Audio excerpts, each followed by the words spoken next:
শেখ হাসিনার দীর্ঘ শাসনের অবসান ঘটাতে ২৪শে জুলাই অগস্টে বাংলাদেশের লাখো তরুণ নতুন বাংলাদেশ করার স্বপ্ন নিয়ে রাজপথে নেমেছিল। তারা এমন একটি দেশের স্বপ্ন দেখেছিল যেখানে লিঙ্গ, জাতি, ধর্ম নির্বিশেষে সবার সমান সুযোগ থাকবে। নীতিগত পরিবর্তন ও সংস্কারের প্রত্যাশাও করেছিলেন তারা, কিন্তু তাদের সেই স্বপ্ন এখনো পূরণ হয়নি। কাঙ্ক্ষিত রাজনৈতিক সংস্কার ও নতুন নেতৃত্বের অভাবে দেশের তরুণ প্রজন্ম হতাশ। বার্তা সংস্থা রয়টার্স প্রকাশিত এক প্রতিবেদনে উঠে এসেছে এসব তথ্য।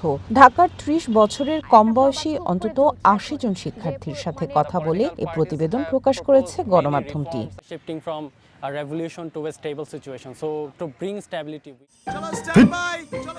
লাইফে কোনো কিছুর গ্যারান্টি নাই, তাই ইন্স্যুরেন্স করুন সিটি ব্যাংকে, কারণ ইন্স্যুরেন্স করলে সিটিতে সুরক্ষা পাবেন নিশ্চিন্তে।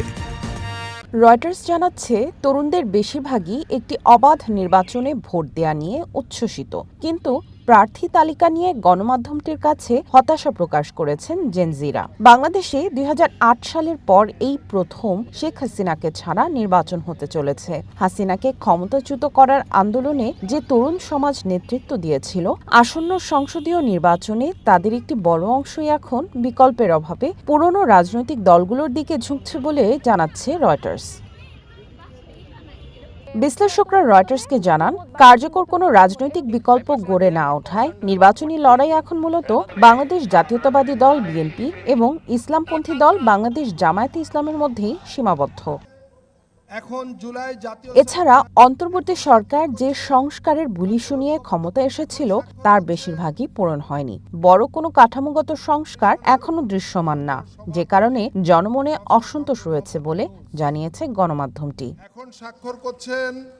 গণ আন্দোলনে অংশ নেওয়া ছাত্রদের নেতৃত্বে জাতীয় নাগরিক পার্টি তরুণদের প্রধান পছন্দ হওয়ার কথা থাকলেও সংগঠনটি তেমন জনসমর্থন অর্জন করতে পারেনি বলে মনে করা হচ্ছে। দলটির মুখপাত্র আসিফ মাহমুদ সজীব ভুঁইয়া রয়টার্সকে বলেন, পর্যাপ্ত অর্থ ও তৃণমূল পর্যায়ে সাংগঠনিক অভিজ্ঞতার অভাবে তারা রাজনীতিতে প্রত্যাশিত গতি পাচ্ছেন না। কট্টরপন্থী জামায়াতে ইসলামের সঙ্গে দলটির নির্বাচনী জোট নিয়েও মিশ্র প্রতিক্রিয়া তৈরি হয়েছে বলেও জানায় রয়টার্স। গণমাধ্যমটির বিশ্লেষণ, আসন্ন নির্বাচনে লড়াইটা মূলত বিএনপি এবং জামায়াতে ইসলামের মধ্যে। বিভিন্ন জনমত জরিপেও এই দল দুটিকে সুবিধাজনক অবস্থানে দেখা যাচ্ছে। শান্তিতে নোবেলজয়ী ডক্টর মোহাম্মদ ইউনূসের নেতৃত্বাধীন অন্তর্বর্তী সরকারের সমালোচনাও করেছেন জেনজি প্রজন্মের সদস্যরা। বিশেষ করে গণপিটুনি বা মব ভায়োলেন্স এবং সাংবাদিক ও সংখ্যালঘুদের নিরাপত্তা নিশ্চিতে প্রশাসনের তৎপরতা নিয়ে তরুণরা উদ্বিগ্ন।